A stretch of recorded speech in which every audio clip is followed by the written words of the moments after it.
Las invenciones de Occidente son de un carácter que, como apunté en la última de estas conversaciones, han permitido la realización de posibilidades humanas en un grado y con una extensión, con una difusión que nunca habían sido posibles anteriormente.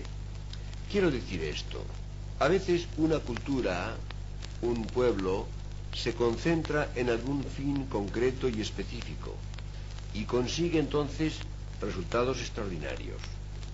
Por ejemplo, es evidente que la creación de las construcciones egipcias, las pirámides de Egipto, representan algo extraordinario, representan una capacidad de rendimiento y de logro que todavía hoy nos asombra y que en cierto modo fue una gran inversión de los egipcios. Pero es evidente que el conjunto total de la vida de Egipto, de la eficacia histórica de Egipto, no tiene comparación con ese logro singular que fue la construcción de las pirámides. Del mismo modo se podría hablar de ciertos desarrollos técnicos modernos o de ciertos esfuerzos concentrados para conseguir el poder militar o el poder político en tal o cual país.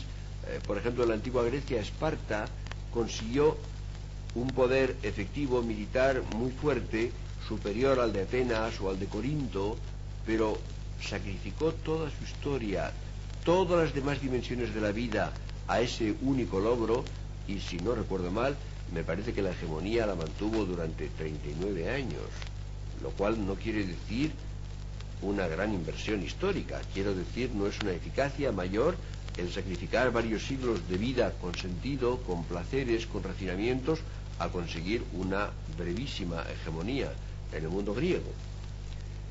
Pues bien, la elevación del nivel de vida que han producido los principios occidentales, que han conseguido muy especialmente en los últimos tiempos, representan la elevación total de las sociedades, no la consecución de alguna meta más o menos particular o excepcional, no el alcanzar una cima en tal o cual aspecto particular de la vida. Ha sido la elevación conjunta de las sociedades en su integridad, lo que se puede llamar propiamente elevación del nivel de vida. Y nivel de vida significa el nivel desde el cual se vive.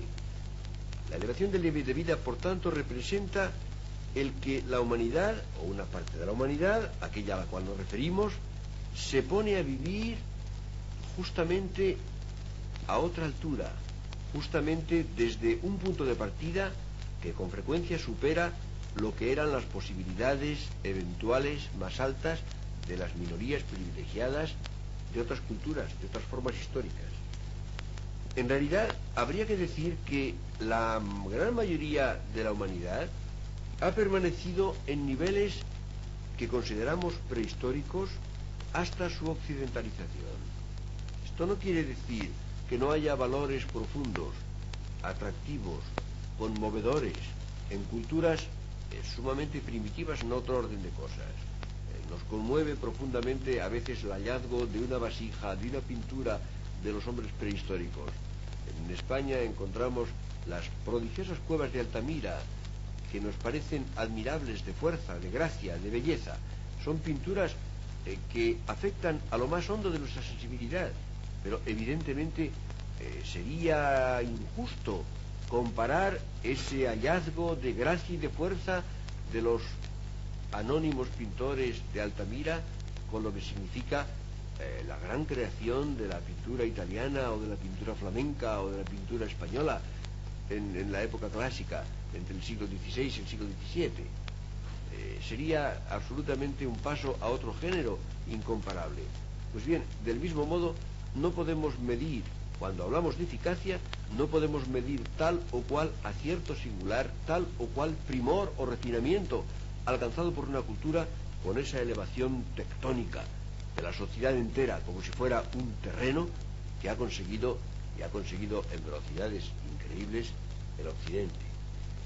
La producción de riqueza en Occidente, ya desde muy antiguo, pero con un ritmo acelerado y prácticamente vertiginoso desde 1800, cuando se consigue la industrialización, cuando se aplica la técnica científica a la producción, es algo que no podemos imaginar en cualquier otra sociedad. La pobreza había sido hasta entonces, y sigue siendo todavía fuera del mundo occidental, la condición del hombre. Quiero decir que ser hombre quería decir lo mismo que ser pobre. No es que hubiera una forma de vida que fuera riqueza y otra forma de vida que fuera pobreza, es que en realidad la forma dominante, la forma vigente de la vida humana era la pobreza. Y entonces la riqueza aparecía como una pura excepción, una excepción minoritaria y casi siempre exiguamente minoritaria. Había unos cuantos hombres o unos mínimos grupos de hombres, los ricos, con una mayúscula reverencial, que escapaban a esa condición permanente que era la condición de la humanidad. En realidad, no ha habido nunca en la historia, o muy rara vez, no ha habido una distribución justa, una distribución equitativa de la riqueza. Es doloroso, pero es un hecho. Incluso la sensibilidad para este problema se ha despertado en tiempos muy recientes, salvo ciertas excepciones antiguas. Ahora bien, hay que decir esto: si en otras épocas anteriores a la nuestra, o en áreas del mundo no occidental en la actualidad, se aplicasen principios estrictos de justicia, de distribución homogénea, equitativa de la riqueza, se conseguiría, claro está, que no hubiese ricos. Lo que no se conseguiría es que no hubiese pobres. Es decir, que la proporción de riqueza existente haría que no hubiera la injusticia del desnivel extremado. No conseguiría la desaparición de la pobreza. Después de esa distribución más justa, el nivel de pobreza sería prácticamente el mismo que antes. Es decir, se resolvería un problema moral. Se evitaría la injusticia, a veces irritante, a veces indignante, del gran desnivel entre los que lo tienen casi todo y los que no tienen casi nada. Así, pero los que no tienen casi nada seguirían no teniendo casi nada. Se habría eliminado, por tanto, la irritante excepción. No se habría elevado el nivel total del suelo. Esto no se ha hecho más que en Occidente y, sobre todo, en proporción increíble, en los últimos 150 años y, sobre todo, de un modo extraordinario, en los últimos 25 años.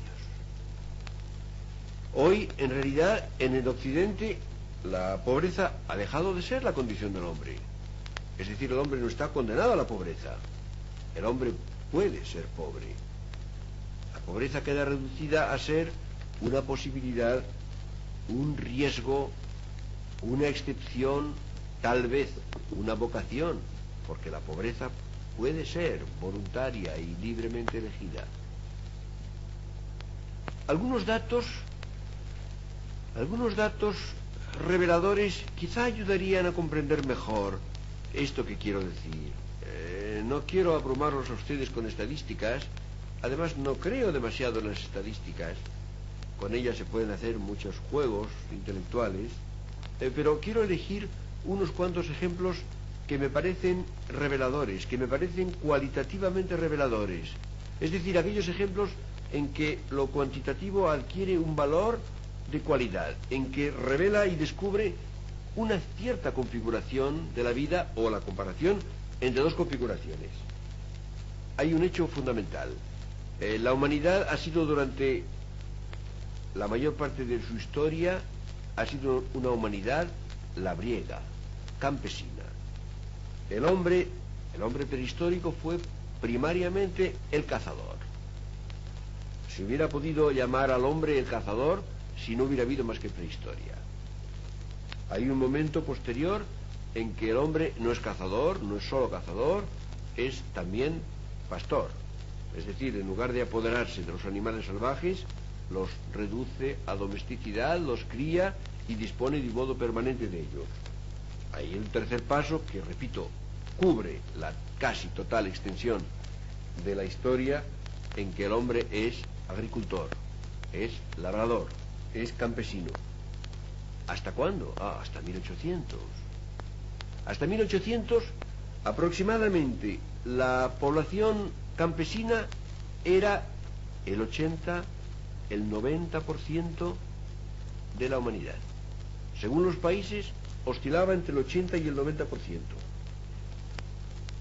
Pues bien, en los últimos años, y muy particularmente en Occidente, la agricultura se ha convertido simplemente en una profesión.